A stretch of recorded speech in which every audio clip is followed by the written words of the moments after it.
किसान समृद्ध होंगे, महिलाएं समृद्ध होंगी, हमारी खेती अच्छी होने लगेगी, हम स्वास्थ्य के क्षेत्र में आगे बढ़े तो युवा कहाँ अलग है। और आपने देखा है कि बिहार में हम लोगों ने कितनी नौकरियां दी। देश का पहला राज्य बिहार है जहां 1,20,000 शिक्षक एक बार बाहर किए जाते हैं। देश का पहला राज्य बिहार है जहां 30,000 बेटियों को पुलिस में हम भर्ती करते हैं और उसमें डीएसपी बनाते हैं, दारोगा बनाते हैं, सिपाही में भर्ती करते हैं। इतनी बहाली देश के किसी राज्य में नहीं हुआ। और इसके अलावे 1,14,000 विशिष्ट शिक्षक हम लोगों ने बिहार में बनाया।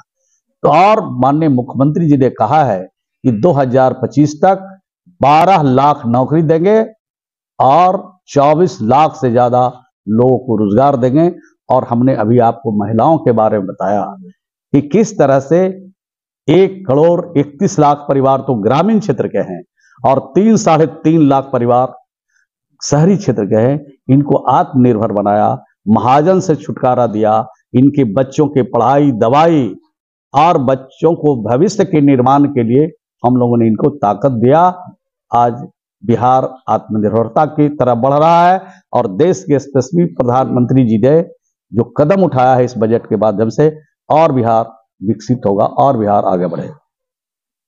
तो मधेपुरा जिला के प्रेस के सभी प्रतिनिधि, प्रिंट एवं इलेक्ट्रॉनिक मीडिया के सभी प्रतिनिधियों का आज की इस प्रेस वार्ता में आप सबका स्वागत करता हूं। प्रभारी मंत्री होने के नाते मैं पहली बार प्रेस वार्ता आप सबके बीच में कर रहा हूं। इसके कबल भी मैं आता रहा हूं, लेकिन प्रेस वार्ता नहीं, बिल्कुल सीधा संवाद के तौर पर जो कार्यक्रम यहाँ पर जिले में आयोजित की गई उसमें शामिल आप सब भी हुए, हम भी हुए। अभी हमारे सभी अध्यक्ष जिसका परिचय भारतीय जनता पार्टी के अध्यक्ष श्री दीपक कुमार जी ने सबका कराया। आज एनडीए की जो सरकार है दिल्ली में, नरेंद्र भाई मोदी के नेतृत्व वाली जो सरकार है, 2025-26 के लिए जो बजट पेश किया है वो ऐतिहासिक बजट है। और खास करके गांव के गरीबों, गांव के किसानों के लिए बहुत बेहतर और बहुत अच्छा बजट पेश किया है। इससे बड़े पैमाने पर बिहार का विकास होगा। देश का विकास तो हो ही रहा है, बिहार में जो काम रुके हुए थे वो सारा काम भी होगा। आपको प्रेस रिलीज भी मैं दे रहा हूं, लेकिन कुछ जो मुख्य बिंदु है उसके बारे में आपसे स्पष्ट करना चाहता हूं। आज 2025-26 में ये जो हमारे उद्यमी महिला हैं उनको 2 लाख करोड़ तक का ऋण उपलब्ध कराई गई है। वह महिलाएं के विकास के अग्रसर करेगी। सूक्ष्म एवं लघु उद्योग महिला लाभार्थी ऋण सीमा 5 करोड़ से बढ़ाकर 10 करोड़, गारंटी शुल्क की दर 1% घटाने का प्रावधान लगाकर युवा उद्यमियों के बीच नई ऊर्जा और उत्साह संचार किया जा रहा है। महिला उद्यमियों के लिए बजट में लगभग 4 लाख करोड़ का प्रावधान किया गया है। ये बजट में पहली बार जो आधी आबादी है उनको सशक्त बनाने के लिए इससे प्रधानमंत्री जी ने ये कदम उठाया है। और जब आधी आबादी सशक्त होगी तो समाज और तेजी से आगे बढ़ेगा, जहां नारियों का सम्मान भी होगा और नारी सम्मान के साथ साथ विकास और तरक्की भी नारी का होगा। दूसरा जो किसानों के लिए काम किया है बजट में, किसानों के लिए धना कृषि योजना के अंतर्गत 100 जिले को कवर करते हुए 1,07,00,000 किसानों को इसका लाभ पहुंचाया जा रहा है।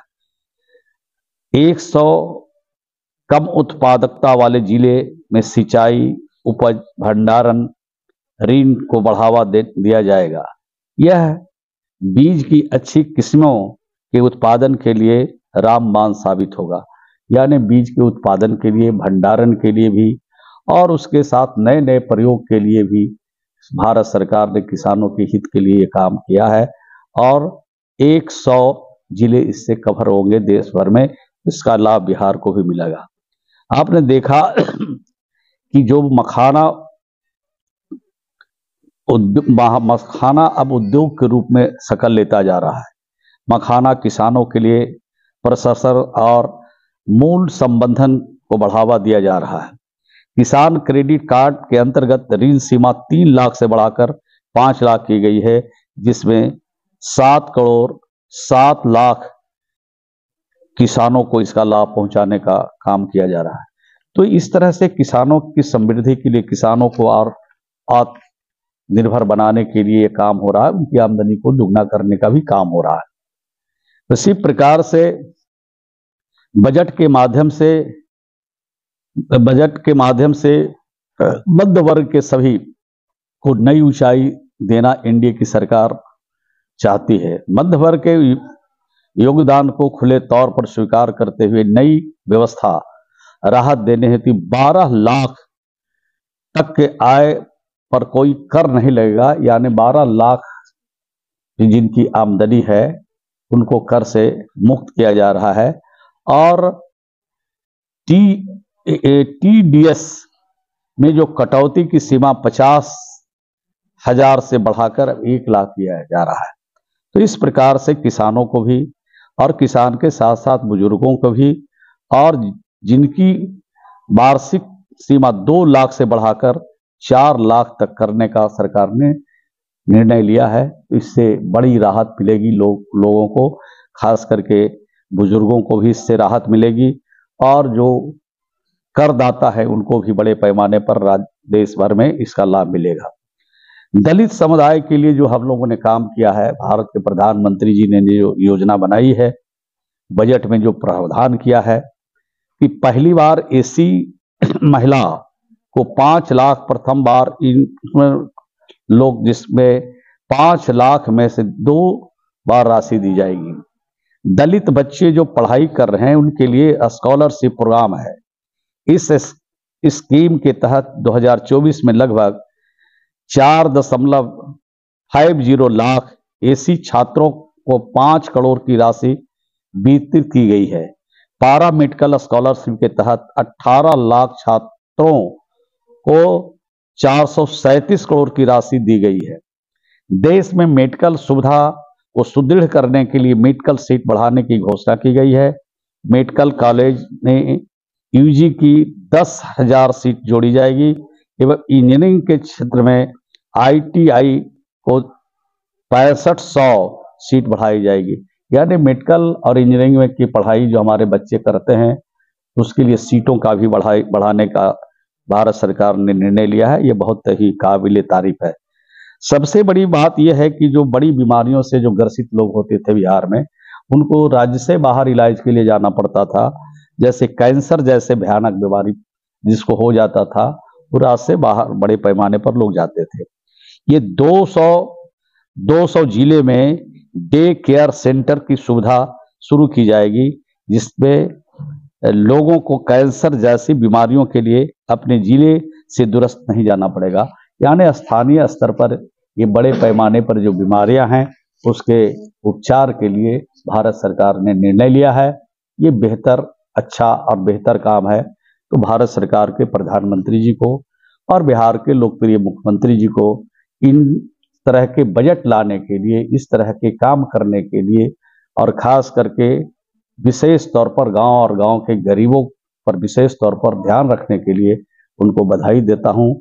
और आज के प्रेस वार्ता के माध्यम से संदेश देना चाहता हूं कि गांव और गांव के गरीब अब और तेजी के साथ आगे बढ़ेंगे और उनकी उन्नति होगी और भी विकास होगा, और हर प्रकार की सहायता देने का संकल्प जो बिहार की भारत सरकार की है, उस संकल्प के साथ हम लोग आगे बढ़ेंगे।